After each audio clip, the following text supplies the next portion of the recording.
Hello everybody, clipsvh here once again, and we're in Ys Origin, and we're doing Unica's boss rush mode. I'm doing this mostly because I want to show off Yunica and how she plays, and how she's different from Hugo, and I figured doing boss rush mode and fighting all the same bosses, since the bosses they fight are pretty much all the same, was the better way of doing that than going through the entirety of her story. Since it's pretty much, aside from a few differences here and there, almost identical to Hugo's story. So this is the third part of the boss rush mode. I split it up because it's about like 45 minutes long, and I figured that was way too long to do after the last part of Hugo's story. This boss is also largely the same. The bosses are pretty much the same. The only thing that's going to change is how you approach them because, like I said the last couple of times, Unica's playstyle is just that different. And Hugo does just the way he plays makes the game vastly easier, but it's also pretty fun to play as him, and that's one of the reasons I played as him for the other videos. Partly because he's really easy to make fun of, and also because his playstyle is just really fun to me, even if I don't like him as a character all that much.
Next up is Kishgol, and he's a little harder on Yunica than he is on Hugo, for a couple of reasons. One, he's got the story reason. It's because he's the guy who killed her father, and this is this is basically like the climax of her story here. And also because he's the third boss that you fight in this tier of the tower as Yunica, so, you know, he's a bit harder for good reason. Or harder than he is with Hugo, anyway. And also, like I mentioned every other time, a lot of things in this game are a lot harder than with Hugo, if you don't play as Hugo. He shoots 2 dragons instead of 1, too.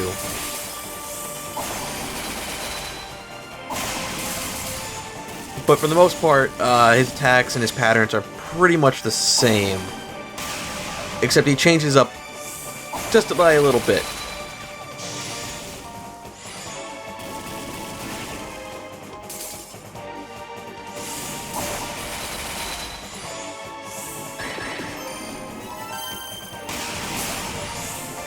He also has a big attack that he uses on Yunica, where he traps her in a V shape of those icicles, and then he shoots like this really huge kind of like ice attack right in the middle.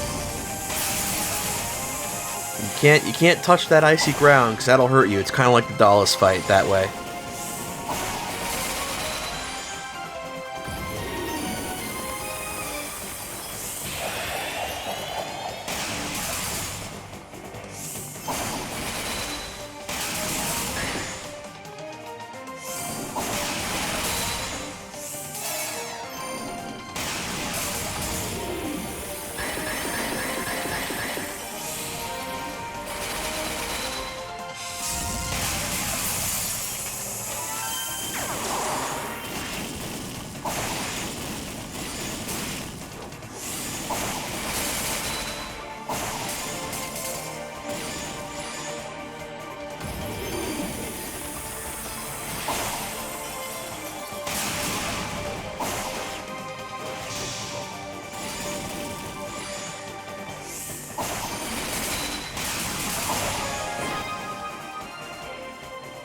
Next up, we have Dallas' fight. Now, strangely enough, he's not actually part of Boss Rush mode. When you finish Boss Rush mode, you finish with Kishgol when you play as Yunica, and it brings you right back to the time attack menu.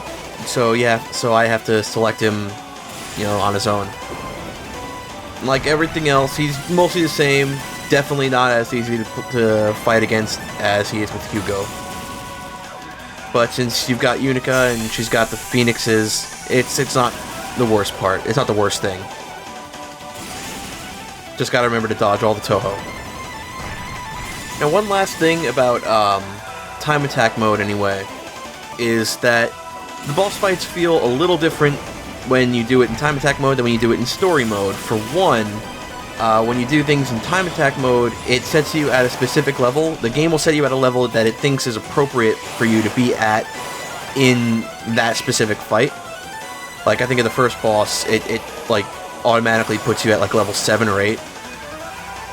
And as you can see here, I normally wouldn't actually use it, but the time attack mode kind of automatically equips us with the extra life talisman.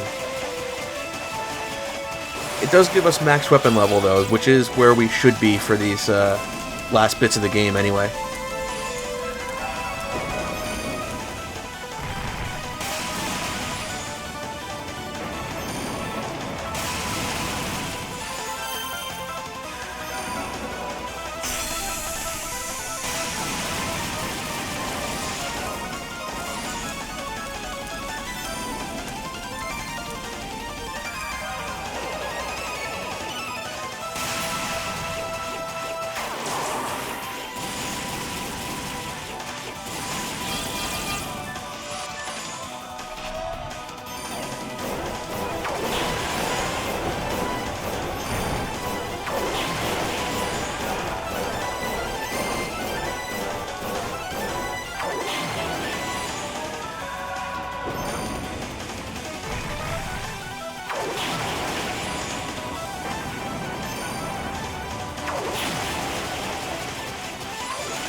Anyhow, that about does it for this boss fight, and that about does it for boss rush mode.